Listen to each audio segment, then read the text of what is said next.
Bismillahirrahmanirrahim. Assalamualaikum warahmatullahi wabarakatuh. Perkenalkan, nama Bapak Apip Piater. Ya, saya bekerja atau mengajar di SMK Negeri 4 Banjar. Ya, berada di ujung paling timur Provinsi Jawa Barat. Hari ini akan menjelaskan materi tentang teks ceramah. Apa itu teks ceramah? Nah, sudah ditampilkan sendiri di sini, Anda boleh lihat, yaitu pengertian teks ceramah, ya kan, senada dengan pernyataan tim Kemendikbud tahun 2017 halaman 78 yang mengungkapkan bahwa ceramah adalah pembicaraan di depan umum yang berisi penyampaian suatu informasi, pengetahuan, dan sebagainya. Penceramah biasanya adalah orang-orang yang menguasai bidang informasi yang disampaikan. Ceramah diperuntukkan untuk didengarkan oleh banyak orang. Medianya bisa dibicarakan langsung di kelas, aula, atau melalui sarana komunikasi seperti televisi, ya, radio, internet, dan media informasi lainnya. Tentunya kalau pembelajaran di sekolah kebanyakan disampaikan melalui ceramah, ya kan ya. Walaupun memang pada kesempatan kali ini misalkan pembelajaran seperti biasa itu dituntut kita kan ke IT jangan terlalu banyak metode ceramah Bapak Ibu guru karena itu metodenya sangat lama. Tapi tentunya ya tetap di real di lapangan siswa juga perlu ada bimbingan dari kita. Tapi mungkin porsinya aja nanti mungkin ini share aja ya untuk Bapak Ibu guru yang lain. Kita seimbang saja antara kita pada saat memberikan materi kepada siswa metode ceramah pada saat itu ada saatnya waktunya juga yang tidak pakai metode ceramah, contohnya melalui media pembelajaran ya. Sekarang udah banyak lah media pembelajarannya ya, ada YouTube, ada apalagi internet gitu, banyak sekali ya kan aplikasi-aplikasi yang bisa dipergunakan untuk media pembelajaran ya. Tapi nanti kita belajar ke teks ceramah nih, teks ceramah, oke ya. Pengertian teks ceramah itu sendiri yaitu teks yang berisi pemberitahuan, penyampaian suatu informasi, baik pengetahuan maupun informasi umum lainnya, untuk disampaikan di depan orang banyak oleh pakar atau orang yang menguasai bidangnya, baik secara langsung maupun melalui media elektronik dan digital. Itu pengertian teks. Dalam kehidupan sehari-hari, terkadang ceramah tampak atau terasa seperti pidato ataupun khutbah. Hal tersebut tidak dapat disalahkan, namun ya sebetulnya ceramah lebih umum dari khutbah maupun pidato. Untuk mengetahui perbedaannya, kita simak penjelasan berikut ini ya. Di bawah nih, saya sudah mencatatkan perbedaan ceramah, pidato, dan khutbah. Ini sedikit mungkin perbedaannya dari ceramah, pidato, dan khutbah, tapi jelas dari ketiga kata ini pada pelaksanaan itu jelas ada perbedaan ya, tidak halnya sama. Pidato yang merupakan pembicaraan di depan umum yang lebih cenderung bersifat persuasif, yakni ingin mengajak pendengar mengubah persepsi, sikap, atau tindakannya. Pidato juga dapat lebih sering digunakan untuk menumbuhkan motivasi dan mendapatkan dukungan dari pendengarnya. Itu pidato. Ya, sementara kalau khutbah itu sendiri yaitu pembicaraan di depan umum yang berisi penyampaian pengetahuan mengenai keagamaan dan praktik beribadah hingga ajakan-ajakan untuk memperkuat keimanan pendengarnya. Jelas berbeda ya kalau kita lihat dari pengertiannya pidato maupun khutbah dibandingkan dengan ceramah yang kita akan pelajari. Nah, kita ke struktur teks ceramah. Struktur teks ceramah itu ada tiga, ya. Struktur teks ceramah itu ada tiga, ya. Yang pertama yaitu pembuka atau tesis. Nah, yang berisi tentang pengenalan isu, masalah, pengetahuan hingga pandangan penceramah mengenai topik yang akan dibahas. Bagian ini ya tentunya sama dengan tesis dalam teks eksposisi, ya, itu jadi lebih menjabarkan seperti itu ya. Nah, terus isi. Ya, ini yang kedua struktur isi atau rangkaian argumen. Nah, ini berupa rangkaian argumen-argumen penceramah yang berkaitan dengan topik yang dibicarakan pada pembuka atau tesis. Bagian ini biasanya mengemukakan pula berbagai fakta, data yang memperkuat argumen-argumen si penceramah. Jelas di sini antara pendapat dan fakta itu akan saling istilahnya mendukung satu sama lain di bagian isi. Karena untuk ya ibaratnya kalau ceramah itu untuk supaya si pendengar itu fokus mendengarkan, memahami apa yang didengar, yang diperdengarkan atau yang dibicarakan si penceramah kepada halayak seperti itu. Tentunya yang terakhir ini ada juga penutup nih, penegasan kembali. Nah, ini bagian akhir, yaitu merupakan penegasan kembali mengenai apa yang disampaikan dalam ceramah. Hal ini bertujuan untuk memastikan ceramah tidak memberikan pemahaman yang keliru dari yang dimaksudkan, hingga agar diingat oleh pendengarnya. Selain itu, agar ceramah tenang dan pendengarnya terpengaruh untuk melakukan sesuatu. Kan betul kan, mengajak gitu ya. Selalu kita terhipnotis gitu ya.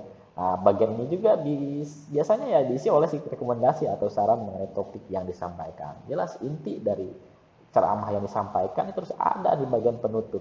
Tentunya dari sekian bla bla, kalau misalkan isinya si penceramah itu wah kesana kemari dan sebagainya, apakah cerita yang sedang viral ataupun tidak disambung dengan fakta yang ada, jelas di bagian penutupnya harus bisa nih ya. Nah, tidak tidak jangan sampai istilahnya kabur isinya, jangan sampai si berita yang atau informasi yang disampaikan itu jadinya nggak fokus gitu pada misalkan sesuai dengan topiknya. Kalau misalnya tentang kesehatan, berarti kan di penutupnya tentang kesehatan. Kalau pendidikan, berarti pendidikan. Jangan sampai yang dibicarakan di isi tadi kesana kemari menjadi kabur beritanya atau informasinya. Harus fokus di bagian penutup, di inti atau keseluruhan yang disampaikan dari awal saja. Kaidah kebahasaan ceramah, ya. Kaidah kebahasaan ceramah yang juga memiliki karakteristik dan ciri khas kebahasan tersendiri yang cenderung beda dengan teks lain. Berikut ada beberapa kaidah ya kebahasaan yang teks ceramah. Ya, yang pertama yaitu banyak memakai kata ganti orang pertama tunggal dan kata ganti orang kedua jamak sebagai sapaan. Kata ganti pertama contohnya apa sih? Saya, aku. Itu contoh kata ganti pertama tunggal.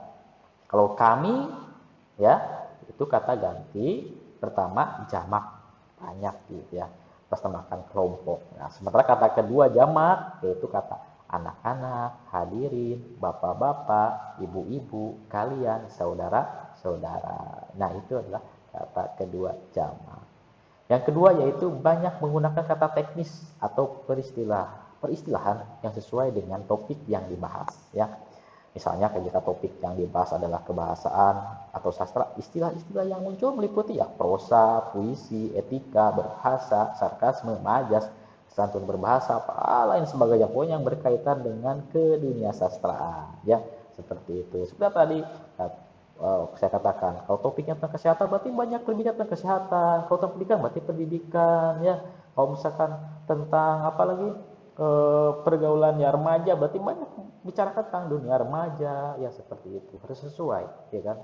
Nah, terus yang ketiga menggunakan kata-kata yang menunjukkan hubungan sebab akibat atau argumentasi. Contohnya adalah seperti dengan demikian akibatnya, oleh karena itu, maka, sebab, karena. Nah, itu contoh kata-kata yang bisa digunakan ya pada saat menyampaikan ceramah karena berhubungan dengan sebab atau akibat ya, seperti itu. Yang keempat, banyak memakai kata kerja mental ya, misalnya memprihatinkan, memperkirakan, mengagumkan, diharapkan, berasumsi, menyimpulkan, berpendapat. Nah, seolah-olah kita itu ya, si pencerah katakan kata-kata kunci tersebut, kita seolah kita terlibat langsung di dalamnya. Nah, seperti itu.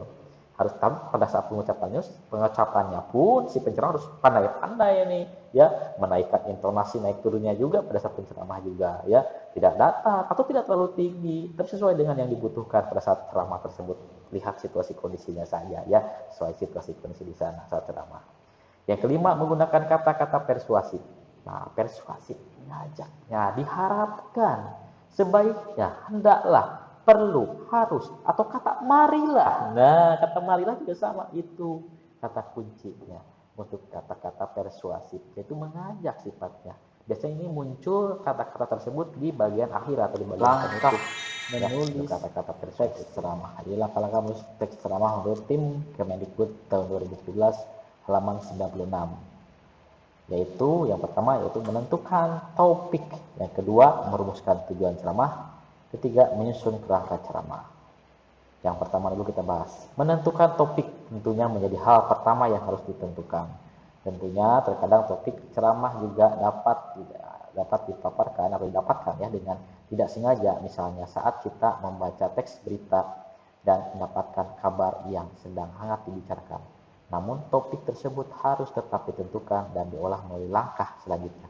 Tidak hanya asal mengambil tren terbaru saja. Ya.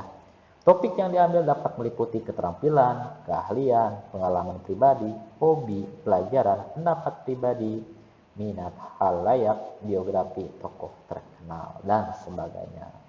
tentu permasalahan kita eh, di saat pembelajaran yaitu peserta didik ataupun siswa ya, sulit membedakan mana topik, mana judul. Kadang-kadang saya contohnya misalkan menjaga kebersihan ya di lingkungan desa Sukamaju. Coba anak-anak topik dari teks tersebut apa? Yaitu kesehatan di desa Sukamaju. Nah, seperti itu. Padahal bukan itu namanya judul. Kalau topik itu yang cukup satu disebutkan. Kenapa? Kesehatan itu contohnya seperti itu. Atau misalkan ada teks yang berjudul misalkan narkoba dapat membunuh masa depan para remaja. Nah, seperti itu contoh judulnya. Nah, coba anak-anak, topik dari teks tersebut apa? Narkoba pak, narkoba bu. Wah, seperti itu. Padahal bukan itu topiknya. Topiknya apa? Ya, misalnya itu berarti masalah kenakalan remaja. Ya, seperti itu ya. Nah, ya, terus yang kedua ya, merumuskan tujuan ceramah. Selanjutnya yaitu tujuannya hal yang harus diperhatikan ketika sudah menemukan topik yang akan dibawakan. Untuk apa kita memberikan ceramah? Apakah untuk berbagi ilmu, mengajak pendengar untuk melakukan sesuatu, dan sebagainya. Namun dalam gambaran luasnya tujuan ceramah hanya meliputi dua saja. Tujuan umumnya yang pertama yang meliputi ceramah informatif, ceramah persuasif, ceramah rekreatif atau hiburan. Tujuan yang kedua ya yaitu tujuan khusus yang misalnya merupakan rincian dari tujuan umum. Tujuan ini meliputi kebahasaan Indonesia untuk tujuan umum pelajaran, cara melukis untuk tujuan umum keahlian atau hobi, biografi Soekarno untuk tujuan umum biografi tokoh. Nah, itu adalah tujuan secara khusus. Ya, seperti itu. Selanjutnya yaitu menyusun kerangka ceramah. Kerangka teks ceramah adalah rencana yang membuat pokok-pokok bahasaan struktur teks ceramah. Setiap bagian struktur yaitu pembuka, isi, penutup, ya, dibuat kalimat-kalimat atau pokok yaitu ide pokoknya terlebih dahulu tanpa penjelasan yang detail. Nah, tentunya pembuatan kerangka teks ceramah yang baik itu harus seperti apa sih sebetulnya ya? Nah, ini saya tuliskan ada 5 ya. Yang pertama yaitu ketiga struktur harus dibuat ya sesuai urutannya sesuai ya, pembuka, isi, dan penutup jelas harus ada ya. Terus yang kedua, maksud ceramah harus diungkapkan dengan jelas.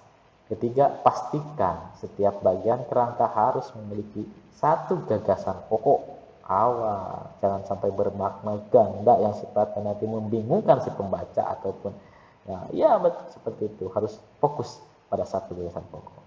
Keempat, bagian setiap kerangka harus tersusun secara logis, ya masuk akal, ya semuanya ya. Terus yang kelima, menyusun ceramah berdasarkan kerangka, ya jelas harus terstruktur di sana, tidak boleh ngacak ya urutannya. Ya, selanjutnya itu menyusun ceramah berdasarkan kerangka, ya. Setelah kerangka telah selesai dibuat, maka kembangkan setiap kalimat pokok menjadi paragraf-paragraf yang diberi kalimat penjelas, baik secara deduktif, ya, atau kalimat pokok di awal paragraf maupun induktif kalimat pokok di akhir paragraf ya seperti itu. Bersama dengan itu penulisan teks ceramah juga harus dibarengi dengan penghayatan terhadap bahan-bahan yang akan disampaikan ya. Caranya adalah sebagai berikut: 1, mengkaji bahan secara kritis. 2, meninjau kelayakan materi terhadap khalayak ramai atau pendengar ceramah. 3, meninjau kembali berbagai bahan yang memungkinkan mendapat pro kontra. Keempat, menyusun sistematika bahan teks ceramah. Kelima, yaitu menguasai materi ceramah berdasarkan jalan pikiran yang logis ya seperti itu. Nah, pada kesempatan berikutnya nanti akan dibahas menyunting teks ceramah tapi tadi disampaikan hari ini ya. Terima kasih atas perhatiannya, sampai dengan menyusun ceramah saja. Saya tutup. Wassalamualaikum warahmatullahi wabarakatuh. Dadah. Ya.